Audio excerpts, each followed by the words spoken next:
Hello everyone, this is Dr. Kofelt again, and today we're going to look at molarity of a solution and concentration of a solution.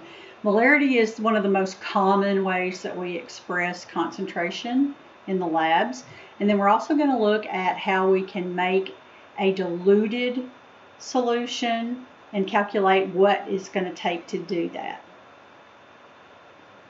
So one of the factors that influence reactions is concentration. The more ions that you have, the stronger the electrolyte. We've already seen that. But the more ions you have in solution, the more likely they are to bump into each other and have a reaction occur. And so the concentration is the amount,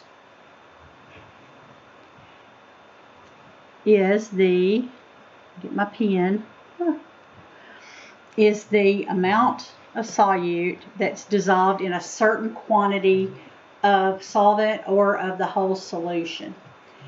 If you look at these two iodine solutions, one is more concentrated than the other, and oftentimes if it's something that has color to it, you can tell that it's a more concentrated solution because it's going to be darker in color, and the lighter color one would be the less concentrated. And usually the more concentrated the reactants are in a reaction, the faster it's going to happen. So as I said, molarity is one of the most common ways we express concentration. Molarity or molar concentration, and its symbol is a capital M. It's the moles of solute per liter of solution. Okay, the moles of solute per liter of solution. So molarity, which is M, is moles per liter. Okay, moles of solute per liter of the whole solution. And we use this in a lot of different calculations, but when you see that something is like 1.0 molar solution, remember that that's the same thing as saying 1 mole of solute per liter of solution. It's very important because in order for our units to cancel, we got to remember to put it in that way usually. So I'm going to show you how to do these calculations, and we're going to use molar masses again. So we're pulling back that information that we did a while back, I think in 4.2, section 4.2. All right, so this is glucose, and you may or may not remember that the formula weight or molecular weight of glucose is 180 grams per mole. So that's important because we're going to have 50 grams of the glucose. I'm just going to write GLU so I don't have to write that whole formula. Okay, GLU, and it wants to know what the molarity is. And I know that I'm going to remember that those units are moles of glucose per liter of solution. I kind of write SOL''N for solution. Okay, so if I've got 50 grams, now I've already got a concentration here. I have a concentration of 50 grams of glucose in 2 liters of solution. Okay, and so I want to know what that is in moles per liter. So I've got it in grams per liter because it told me it was 2 liters and it was 50 grams. And if you start it out like that, it makes it a little bit simpler. All right, and so I need to go from grams per liter to moles per liter. And so I know that 1 mole of glucose is 180 grams of glucose. And so when I put that in my calculator, that's going to tell me that the molarity is 0.139 moles per liter, or 0.139 molar. The volume of this solution that would contain 0.250 moles of glucose is what? So I've already calculated what the molarity is. So I've got 0.250 moles of glucose, and I know that there are 0.139 moles of glucose in 1 liter, so I can use that as my conversion instead of writing moles over liters, because that would get units of moles squared over liters.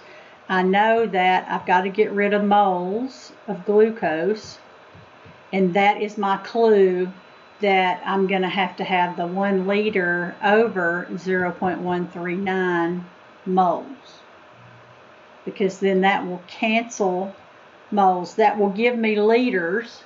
It wanted, and if it wants it in liters, that's fine.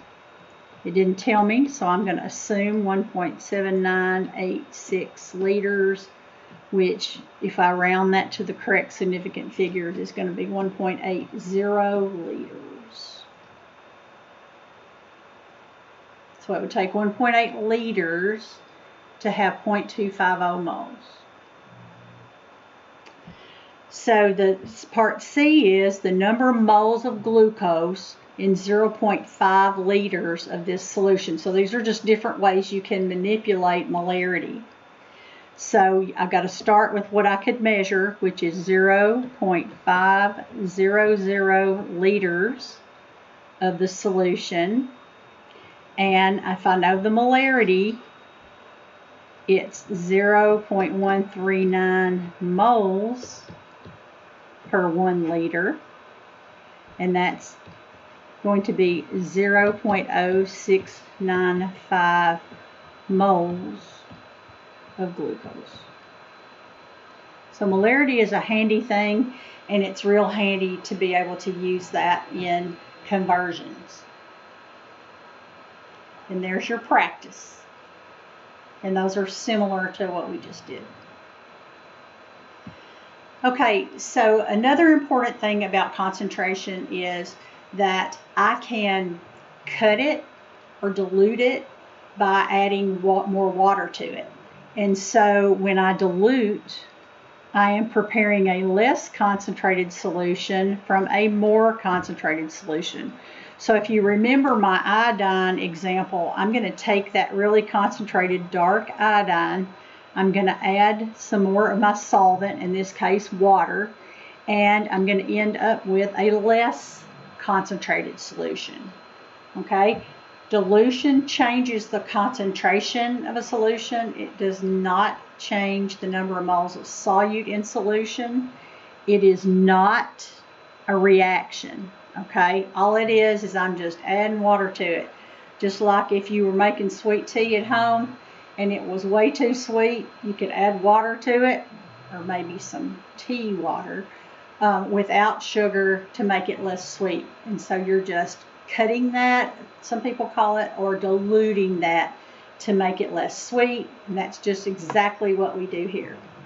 So when you dilute something, the moles of the solute before dilution needs to equal the moles of solute after solution.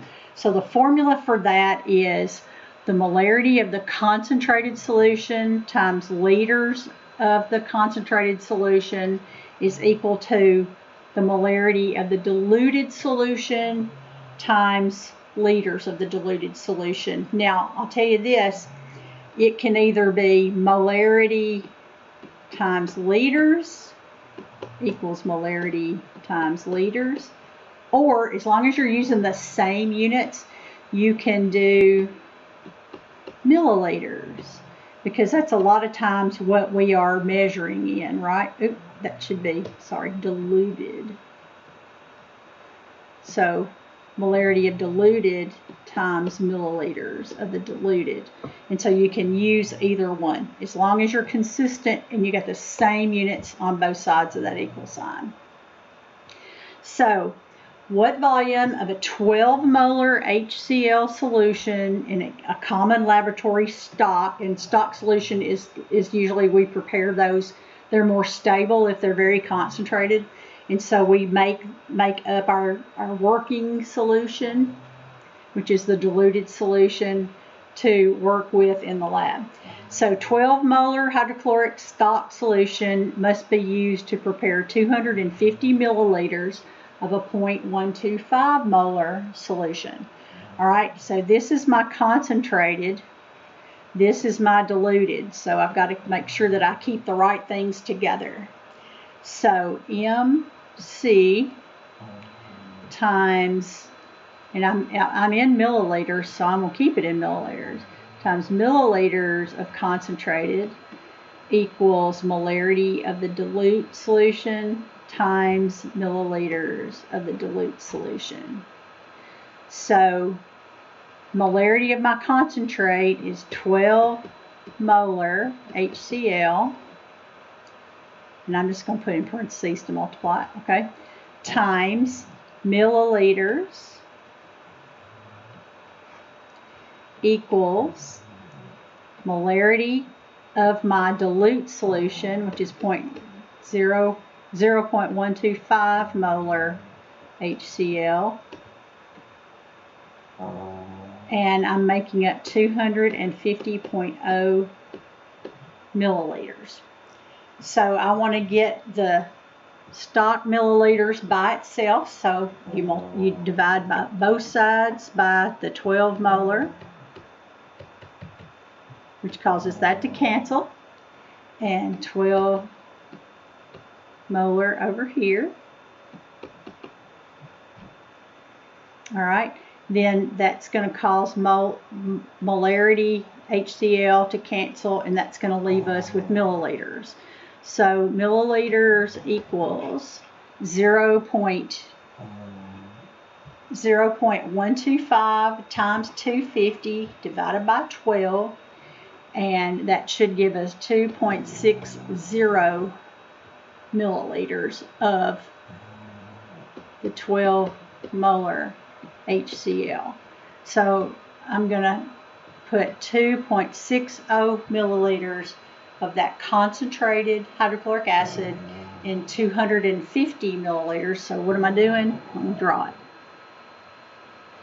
So I've got 250 milliliters total, and I put 2.6 milliliters of the 12 molar